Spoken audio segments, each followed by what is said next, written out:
عرب میں یہ رواج ہے کہ جب کسی سے بہت گہری دوستی پائی جائے اور بہت ہی پیار اور بہت ہی محبت ہو تو وہ گفتگو شروع کرنے سے پہلے کہتے ہیں عف اللہ عنک. وہ کیا کہتے ہیں؟ عف اللہ عنک، اللہ تجھے معاف کرے. تو اللہ تبارک و تعالی اپنے محبوب کریم صلی اللہ علیہ وآلہ وسلم سے جو محبت فرماتا ہے اور اللہ کا جو کرم اور اللہ کا جو فضل محبوب کریم صلی اللہ علیہ وآلہ وسلم پر ہے وہ ہم جانتے ہیں. تو اگلا جو کلام ہے اس سے پہلے فرمایا عف اللہ عنک، اللہ آپ کو معاف فرمائے. یہ محبت اور الفت کا اظہار ہے. لما اذنت لهم حتى يتبين لك الذين صدقوا وتعلم الكاذبين. اور دوسری بات یہ یاد رکھیں کہ جب عف اللہ عنک آ جائے تو یہ عربوں کا انداز تھا کہ اس کے بعد جو کلام ہے وہ ڈانٹنے کے لیے نہیں، تنبیہ کے لیے نہیں، بلکہ اپنے پیار اور اپنی محبت کے اظہار کے لیے ہے. لما اذنت لهم، اے محبوب آپ نے کیوں اجازت دے دی ان منافقوں کو، یہاں تک کہ آپ کے سامنے سچے لوگ ظاہر نہ ہوئے اور آپ نے جھوٹے لوگوں کے جھوٹ کو نہ دیکھ لیا. مراد یہ ہے کہ محبوب یہ آپ کے پاس اجازت لینے کے لیے آئے تھے، آپ غزوہ تبوک کے لیے جا رہے تھے، تو آپ کو ہم نے یہ اذن دیا فَأْذَن لِمَنْ شِئْتَ مِنْهُمْ. سورہ نور آیت نمبر 62 میں یہ موجود ہے کہ اگر کوئی آپ سے اجازت طلب کرنے کے لیے آئے تو آپ کی مرضی ہے، جسے چاہیں اجازت دے دیں. تو آپ نے اپنے اذن کے مطابق اجازت تو آپ نے دے دی، مگر محبوب اگر آپ اجازت نہ بھی دیتے تو یہ غزوہ تبوک کا معرکہ ایسا تھا کہ پھر بھی نہیں آتے، تو ان کا جھوٹ سامنے آ جاتا. کیونکہ اب تو انہوں نے یہ مشہور کیا کہ حضور کی اجازت کی وجہ سے ہم رکے ہیں. اس میں نبی اکرم صلی اللہ علیہ وآلہ وسلم پر اللہ تعالیٰ نے کوئی ناراضگی کا اظہار ہرگز نہیں کیا، کیونکہ جب اللہ تعالیٰ فرما چکا فَأْذَن لِمَنْ شِئْتَ مِنْهُمْ، جسے آپ اجازت دینا چاہیں آپ کو اختیار ہے. تو پھر نعوذ باللہ من ذالک اس کلام سے اگر کوئی یہ سمجھے کہ اللہ تعالیٰ نے حضور کو ڈانٹا نعوذ باللہ من ذالک، تو اسے چاہیے کہ وہ اپنے ایمان کی فکر کرے. مومن کو اس طرح کی سوچ زیب نہیں دیتی.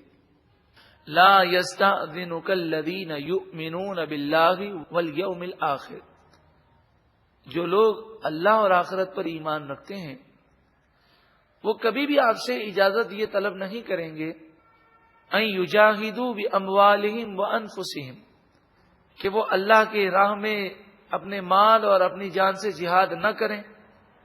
اس کی اجازت ایمان والے کبھی طلب نہیں کریں گے. واللہ علیم بالمتقین، اور اللہ متقیوں کو خوب جاننے والا ہے. نبی اکرم صلی اللہ علیہ وآلہ وسلم کے پاس جب مسلمان آتے اور وہ کہتے یا رسول اللہ صلی اللہ علیہ وسلم آپ ہمیں اجازت دے دیں کہ ہم غزوہ تبوک میں تھوڑی دیر کے بعد شرکت کر لیں، تو نبی اکرم صلی اللہ علیہ وآلہ وسلم نے کسی مسلمان کو اجازت نہ دی، اس لیے کہ مسلمان تو اول آتے نہیں، اور اگر مسلمان آتے حضور کی ناراضگی کو دیکھ کر وہ جہاد کے لیے فوراً تیار ہو جاتے. آپ نے جن کو اجازت دی وہ سارے منافقین تھے، اور نبی اکرم صلی اللہ علیہ وآلہ وسلم ان کو جہاد پر کیوں نہیں لے گئے؟ اس کی وجہ اللہ تعالی نے آگے بیان فرمائی کہ اگر یہ جاتے بھی تو وہاں جا کر سب کو بزدل بنا دیتے اور ایک سستی کے ماحول کو پیدا کرتے اور دیگر مجاہدین کو بھی یہ سست کر دیتے. انما یستأذنک الذین لا یؤمنون باللہ والیوم الآخر، آپ سے اجازت تو وہی طلب کرتے ہیں جو اللہ اور آخرت کے دن پر ایمان نہیں رکھتے. وارتابت قلوبہم، اور ان کے دل شک میں مبتلا ہے. فہم فی ریبہم یترددون، پس وہ اپنے شک میں جھول رہے ہیں، کبھی ادھر جاتے ہیں کبھی ادھر جاتے ہیں، کسی بات پر پختگی نہیں ہے، شکوک میں مبتلا ہے. وَلَوْ أَرَادُوا الْخُرُوجَ، ان میں سے بعض نے کہا کہ یا رسول اللہ صلی اللہ علیہ وسلم ہمارا ارادہ تھا آنے کا، مگر آپ تھوڑا آگے نکل گئے، ہم نے کہا کہ ابھی پہنچتے تو آپ آگے واپس، ہم تو سمجھے بڑی طویل جنگ ہوگی تو ہم پیچھے سے آ جائیں گے. فرمایا وَلَوْ أَرَادُوا الْخُرُوجَ لَأَعَدُّوا، ضرور وہ اس کی تیاری کرتے، لام زبر لا مانے ضرور، اعدو کے معنی وہ اس کی تیاری کرتے، لہو اس کے لیے عدتن خوب تیاری کرتے. وَلَٰكِن كَرِهَ اللَّهُ بِعَاثَهُمْ، لیکن اللہ تعالی نے ان کا نکلنا ناپسند فرمایا. انبعاثهم کے معنی ان کا نکلنا.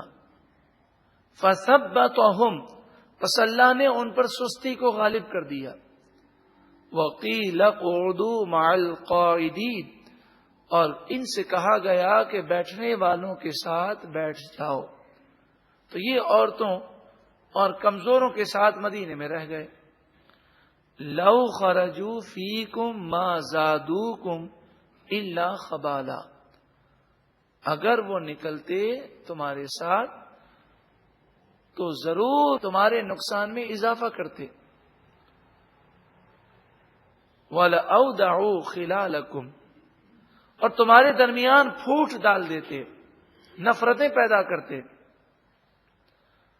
یبغونکم الفتنہ، اور تمہارے درمیان فتنے کو پیدا کرنے کی کوشش کرتے.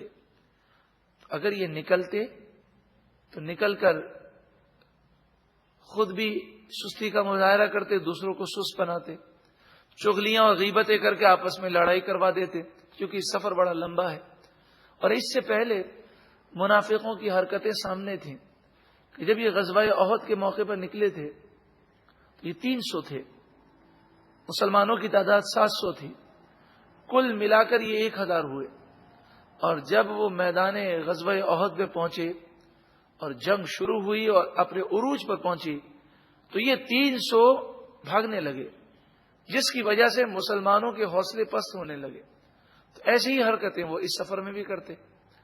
وَفِيكُمْ سَمَّاعُونَ لَهُمْ، اور تم میں ان کے جاسوس ہوتے، یہ تم میں آ کر جاسوسی کرتے اور تمہاری حالتیں دشمن کو پہنچاتے رہتے.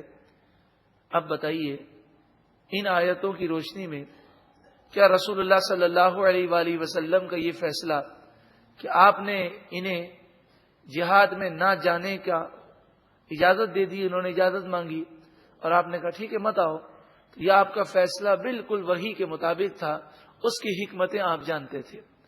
واللہ علیم بالظالمین، اور اللہ ظالموں کو خوب جاننے والا ہے. لقد ابتغوا الفتنة من قبل، بے شک اس سے پہلے انہوں نے فتنے تلاش کیے، فتنوں کو پھیلایا. یعنی آج تک یہ منافقین مسلمانوں کو نقصان پہنچاتے رہے ہیں. وَقَلَّبُوا لَكَ الْأُمُورَ، اور آپ کے لیے تدابیر الٹ پلٹ کرتے رہے. وہ مختلف قسم کی تدابیر کرتے ہیں اسلام کو، حضور کو، صحابہ کرام کو نقصان پہنچانے کے لیے. یہ کرتے رہے حتی جاء الحق، یہاں تک کہ حق آ گیا اور مکہ فتح ہو گیا. تو پہلے تو منافقین کو یہ امید تھی کہ جب کفار مکہ مکے میں ہے تو کفار کا ساتھ دینا چاہیے، کہیں کفار جو ہے ہم پر غالب آئے تو ہم انہیں کہیں گے دیکھو ہم تمہارے آدمی ہیں. لیکن اللہ تعالی نے فتح مکہ عطا فرمائی. وَظَهَرَ أَمْرُ اللَّهِ وَهُمْ كَارِهُونَ، اور اللہ نے اپنے دین کو غالب کر دیا اگرچہ یہ منافقین اس کو ناپسند کرتے ہیں. تو اب جب دین غالب ہو گیا تو اب یہ اسلام کے خلاف بظاہر سازشیں نہیں کرتے، لیکن اب بھی دل کے اندر وہی اسلام کا بغض ہے. وَمِنْهُمْ مَنْ يَقُولُ ذَلِّي وَلَا تَفْتِنِّي۔ جب نبی اکرم صلی اللہ علیہ وآلہ وسلم سفر پر روانہ ہونے لگے تو ایک منافق آیا جس کا نام مفسرین فرماتے ہیں جد بن قیس تھا، اور وہ کہنے لگا یا رسول اللہ صلی اللہ علیہ وسلم، آپ مجھے اجازت دے دیجئے کہ میں جہاد پر نہ جاؤں، اس لیے کہ میں عورتوں کے معاملے میں بڑا کمزور ہوں۔ روم کی عورتیں میں نے سنا ہے بڑی خوبصورت ہیں، تو مجھے ڈر لگتا ہے کہ کہیں میں گناہ میں مبتلا نہ ہو جاؤں۔ اصل مقصد کچھ اور تھا، اور بظاہر یہ ظاہر کیا کہ جیسے مجھے گناہ سے بڑا ڈر لگ رہا ہے، اور گناہ سے بچنے کے لیے اپنی دینداری اور پاکیزگی اس نے ظاہر کرنے کی کوشش کی۔ تو نبی اکرم صلی اللہ علیہ وآلہ وسلم نے اسے کوئی جواب نہ دیا اور اپنا چہرہ انور اس سے پھیر لیا۔ ان میں سے کوئی یہ کہتا ہے کہ مجھے اجازت دے دیجئے اور میں مدینے میں رہوں اور مجھے فتنے میں نہ ڈالیں۔ الا فی الفتنۃ سقطوا، سن لو فتنے میں وہ گر گئے، کہ جہاد میں نہ جانا اور اللہ اور اس کے رسول کی نافرمانی کرنا، اس سے بڑا گناہ اور فتنہ کیا ہوگا۔ وَإِنَّ جَهَنَّمَ لَمُحِيطَةٌ بِالْكَافِرِينَ، اور بے شک جہنم ضرور گھیرنے والی ہے کافروں کو۔ اس آیت کریمہ کے تحت ان لوگوں کو عبرت حاصل کرنی چاہیے کہ جو نیکی نہ کرنے کے بہانے بناتے ہیں۔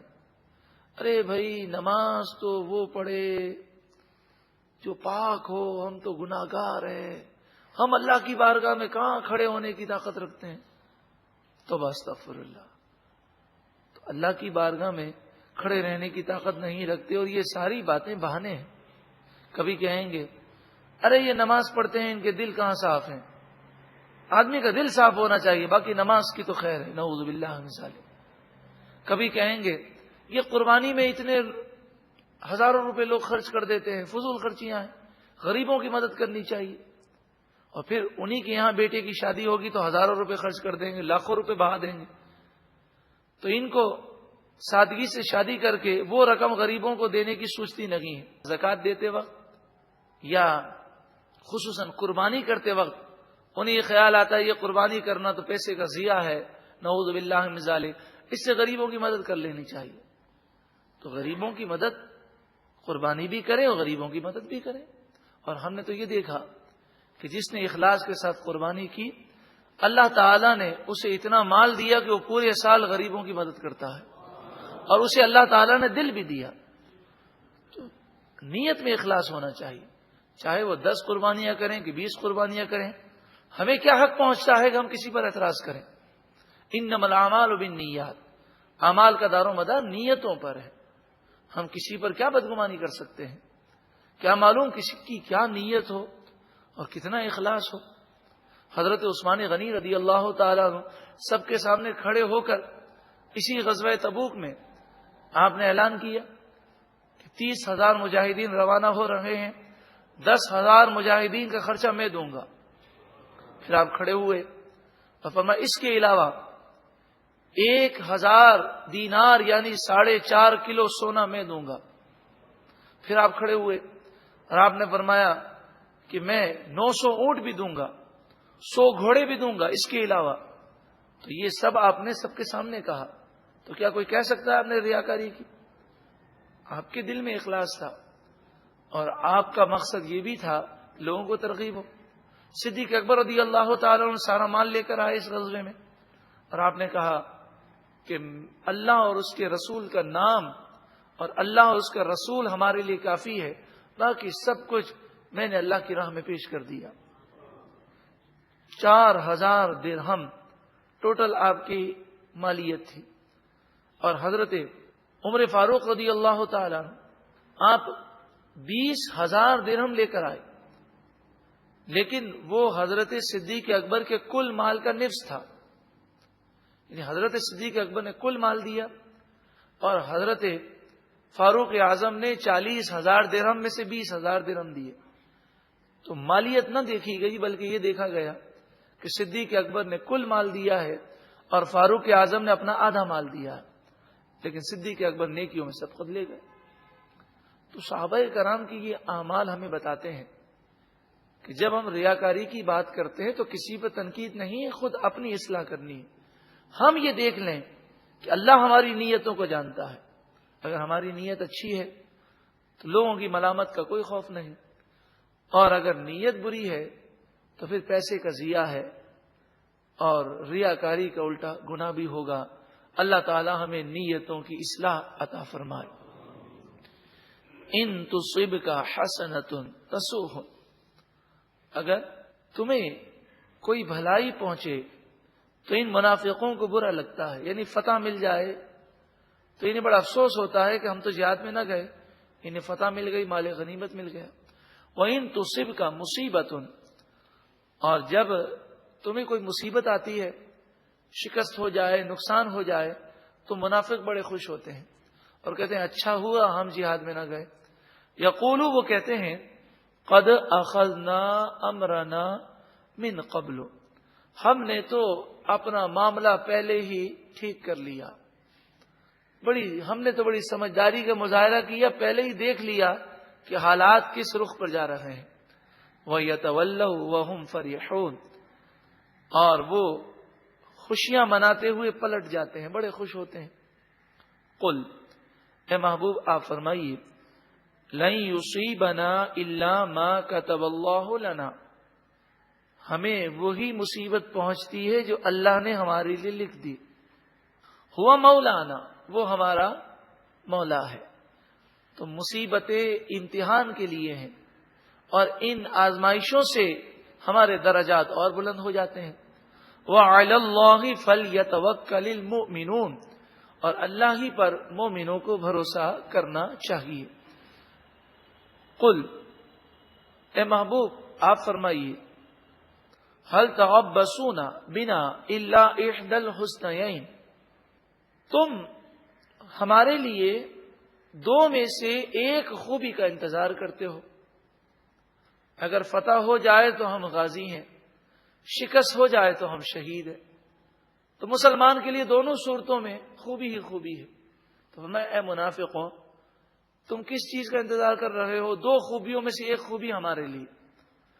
وَنَحْنُ نَتَرَبَّصُ بِكُمْ، اور ہم تمہارے لیے انتظار کر رہے ہیں أَن يُصِيبَكُمُ اللَّهُ بِعَذَابٍ مِّنْ عِنْدِهِ، اللہ تمہیں اپنے پاس سے عذاب عطا فرمائے. أَوْ بِأَيْدِينَا، یا ہمارے ہاتھوں سے تم پر عذاب آئے اور ہمیں اجازت ملے اور ہم تمہیں گرفتار کر کے تمہیں سازشوں کی سزا دیں. تو تم تو دونوں حالتوں میں، اگر اللہ کا عذاب آیا یا ہمارے ہاتھوں کے ذریعے اللہ کا عذاب آیا یا ڈائریکٹ اللہ تعالیٰ نے اپنا عذاب نازل کیا، دونوں صورتوں میں تم نقصان میں رہو گے. فتربصوا، پس تم انتظار کرو. انا معکم متربصون، بے شک ہم تمہارے ساتھ انتظار کرنے والے ہیں. قل، اے محبوب آپ فرمائیے انفقوا طوعا او کرہا لن یتقبل منکم، تم خوشی سے مال خرچ کرو یا مجبوری سے خرچ کرو، ہرگز تم سے یہ مال قبول نہ کیا جائے گا. کچھ منافقین غزوہ تبوک کے بعد آئے اور کہنے لگے یا رسول اللہ صلی اللہ علیہ وسلم، ہم تو جہاد میں نہ جا سکے، اس کے کفارے میں یہ مال لے لیجئے. تو فرمایا کہ تم خوشی سے مال خرچ کرو یا مجبوری میں. تم یا تو خوشی سے مال دے رہے ہو یا پھر تم اپنی عزت بچانے کے لیے بامر مجبوری دے رہے ہو. یہ مال اللہ تبارک و تعالی قبول نہ فرمائے گا اور ہم یہ مال تم سے نہ لیں گے. انکم کنتم قوما فاسقین، بے شک تم نافرمان قوم تھے، تم نافرمانیاں کیا کرتے تھے. اب ساری زندگی تم نے اسلام کو نقصان پہنچایا، مال پیش کر کے تم اپنی عزت لوگوں میں بلند کرنا چاہتے ہو، ہم تمہارا مال نہیں لیں گے. وما منعهم ان تقبل منهم نفقاتهم الا انهم كفروا بالله وبرسوله،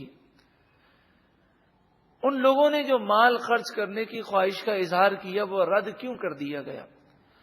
فرمایا ان کا مال اس لیے قبول نہ کیا گیا کہ وہ اللہ اور اس کے رسول کے ساتھ کفر کرتے ہیں، دل میں نفاق ہے۔ وَلَا يَأْتُونَ الصَّلَاةَ إِلَّا وَهُمْ كُسَالَىٰ، اور وہ نماز پڑھنے کے لیے حاضر ہوتے ہیں تو سستی کے ساتھ آتے ہیں، کیونکہ دل میں ایمان نہیں تو نماز کی لذتیں ان کے پاس نہیں ہیں۔ یہ لوگوں کو دکھاوے کے لیے بڑی لمبی لمبی نمازیں پڑھتے ہیں، لیکن دل سے انہیں نماز پڑھنے کا کوئی شوق نہیں۔ وَلَا يُنْفِقُونَ إِلَّا وَهُمْ كَارِهُونَ، اور وہ خرچ جب بھی کرتے ہیں تو بڑا دل چھوٹا کر کے کرتے ہیں، بڑے اسے ناپسند کر کے کرتے ہیں۔ یعنی اللہ کی راہ میں خرچ بھی کرتے ہیں تو دل کی خوشی سے، اور وہ محبت کے ساتھ خرچ نہیں کرتے جو مومنین کرتے ہیں۔ ہمیں غور کرنا چاہیے کہ کیا یہ منافقوں کی صفات آج بعض مسلمانوں میں نہیں پائی جاتی؟ یقیناً پائی جاتی ہیں۔ نمازوں میں ہمارا دل نہیں لگتا، اللہ کی راہ میں خرچ کریں تو یوں دنیا میں اتنے پیسے اڑا دیں، لیکن جب اللہ کی راہ میں دیتے ہیں تو دل چھوٹا سا ہو جاتا ہے، اتنے پیسے اللہ کی راہ میں نکل گئے، 1,00,000 میں سے 2,500 روپے زکوٰۃ کے نکل گئے، 1 کروڑ میں سے 2.5 لاکھ زکوٰۃ کے نکل گئے۔ بلکہ کاش ایسا ہو جائے کہ بندہ 1 کروڑ میں سے 2.5 لاکھ نکالے تو وہ کہے پروردگار کاش میرے پاس 1 ارب روپے ہوتے تو میں 2.5 کروڑ میں تیری راہ میں دیتا۔ یعنی اتنا جذبہ ہو اللہ کی راہ میں دینے کا۔ جب یہ اتنے اسلام کے دشمن ہیں تو ان کے پاس مالی فراوانی کیوں ہے؟ فرمایا فلا تعجبک اموالہم ولا اولادہم، ان کے مال ان کی اولاد تمہیں تعجب میں نہ ڈالے، تم انہیں پسندیدہ نگاہوں سے نہ دیکھنا، تم اسے مت سمجھنا کہ یہ بہت ہی اعلیٰ مقام پر فائز ہیں۔ یہ مال، یہ اولاد حقیر چیزیں ہیں، ایک نہ ایک دن انہیں مرنا ہے اور پھر ہمیشہ کے لیے تباہی ہے۔ انما یرید اللہ لیعذبہم بہا فی الحیات الدنیا، یہ اس لیے ہے تاکہ اللہ تعالی دنیا کی زندگی میں اس مال اور اولاد کے ذریعے انہیں عذاب دے۔ یعنی یہ مال کے لیے، اولاد کے لیے جو مشقتیں برداشت کرتے ہیں، اس کا صلہ آخرت میں تو ملنا نہیں، تو یہ مشقتیں عذاب ہیں۔ یہ نیند حرام کرنا، یہ محنتیں کرنا، یہ ان کے لیے ایک گویا کہ عذاب ہے۔ اس کی مثال ایسے ہے، کسی کو محنت پہ لگا دیا جائے اور اس کا پھر کوئی اس پر اجرت نہ ملے تو وہ محنت مشقت کرنا اس کو سزا ہے۔ دوسرا فرمایا کہ یہ مال اور اولاد کی کثرت انہیں اس لیے دی جاتی ہے کہ جب یہ مریں گے تو چونکہ یہ تو کافر ہیں، منافق ہیں، ان کے دل میں تو مال اور اولاد کی محبتیں ہیں، تو جتنا مال زیادہ ہوگا اتنا ہی مرتے وقت انہیں تکلیف زیادہ ہوگی، کیونکہ اگر کسی کے 5 روپے کھو جاتے ہیں تو تکلیف کم ہوتی ہے، اور اگر لاکھوں کروڑوں روپے کا نقصان ہو تو تکلیف زیادہ ہوتی ہے۔ ہاں، مومن اگر مالدار بھی ہے اور نیک صالح ہے، اللہ اس سے راضی ہو گیا تو مرتے وقت وہ جنت کے محلات ایسے دیکھے گا کہ دنیا چھوٹنے کا اسے کوئی غم نہیں ہوگا۔ تو کافروں کے لیے، منافقوں کے لیے، گناہ گاروں کے لیے دنیا کی دولت اللہ کا عذاب ہے کہ مرتے وقت شدید انہیں صدمات ہوں گے۔ وَتَزْهَقَ أَنفُسُهُمْ، تاکہ اس حال میں ان کی جان نکلے، وَهُمْ كَافِرُونَ، کہ وہ کافر ہوں۔ تو مال و دولت عذاب اس صورت میں بھی ہے کافروں پر کہ وہ پھر ہدایت کی طرف نہیں آتے، اسی کی مستیوں میں مست رہتے ہیں۔ وَيَحْلِفُونَ بِاللَّهِ، اور وہ اللہ کی قسمیں کھاتے ہیں، اِنَّهُمْ لَمِنْكُمْ، بے شک وہ ضرور تم میں سے ہیں، سچے مومن ہیں، مگر یہ جھوٹ بولتے ہیں۔ وَمَا هُمْ مِنْكُمْ، وہ ہرگز تم میں سے نہیں، یہ مومن نہیں ہے، یہ منافق ہے۔ وَلَكِنَّهُمْ قَوْمٌ يَفْرَقُونَ، لیکن یہ قوم ایسی ہے جو ڈرتی ہے، اس لیے اپنے باطن کی گندگی کو وہ ظاہر نہیں کرتے. انہیں لوگوں سے ڈر لگتا ہے کہ مسلمان کہیں ہمیں نقصان نہ پہنچائے. اگر ان کو طاقت ہوتی تو یہ پھر اپنے کفر کا اظہار کرتے، اور ایسا ہی ہوتا ہے کہ جن کے ایمان کمزور ہوتے ہیں، دل میں نفاق ہوتا ہے، جب بھی موقع ملتا ہے ان کا نفاق ان کی زبان پر جاری ہو جاتا ہے. لو یجدون ملجأ او مغارات او مدخلا، اگر وہ کوئی جائے پناہ پاتے یا کوئی غار پاتے یا کوئی گھسنے کی جگہ پاتے، لولوا الیہ وہم یجمحون، تو وہ رسیاں توڑ کر اس کی طرف بھاگ جاتے. مطلب یہ ہے کہ ان کا بس چلے تو مدینہ چھوڑ کے بھاگ جائیں، ان کا بس چلے تو کھلے کافر ہو جائیں، مگر یہ پھنسے ہوئے ہیں، اس لیے وہ اپنے کفر کا اور اپنی گندگیوں کا اظہار نہیں کرتے. وَمِنْهُمْ مَن يَلْمِزُكَ فِي الصَّدَقَاتِ، یہاں سے منافقوں کی ان حرکتوں کا بیان ہے کہ جن حرکتوں کو کر کے انہوں نے اپنے گستاخ رسول ہونے کا ثبوت دیا.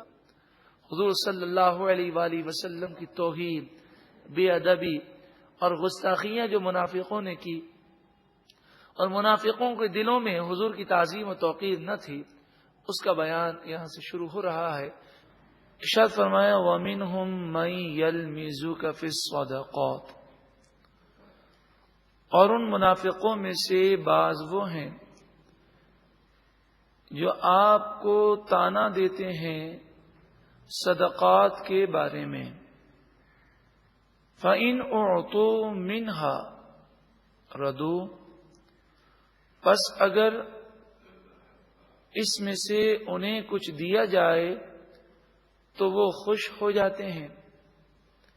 وَإِن لَّمْ يُعْطَوْا مِنْهَا إِذَا هُمْ يَسْخَطُونَ، اور اگر انہیں اس سے کچھ نہ دیا جائے اس وقت وہ ناراض ہو جاتے ہیں.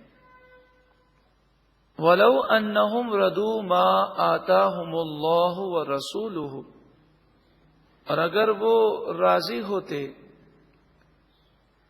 اس پر جو اللہ اور اس کے رسول نے انہیں عطا کیا. وَقَالُوا حَسْبُنَا اللَّهُ، اور وہ کہتے کہ اللہ ہمیں کافی ہے. سَيُؤْتِينَ اللَّهُ مِنْ فَضْلِهِ وَرَسُولُهُ، اور وہ یہ کہتے ان قریب اللہ اپنے فضل سے اور اس کا رسول ہمیں عطا فرمائے گا. اِنَّا إِلَى اللَّهِ غَاغِبُونَ، بے شک ہم اللہ ہی کی طرف رغبت کرنے والے ہیں. اگر یہ بات کہتے تو یہ ان کے لیے مناسب تھا، زیادہ صحیح یہی تھا.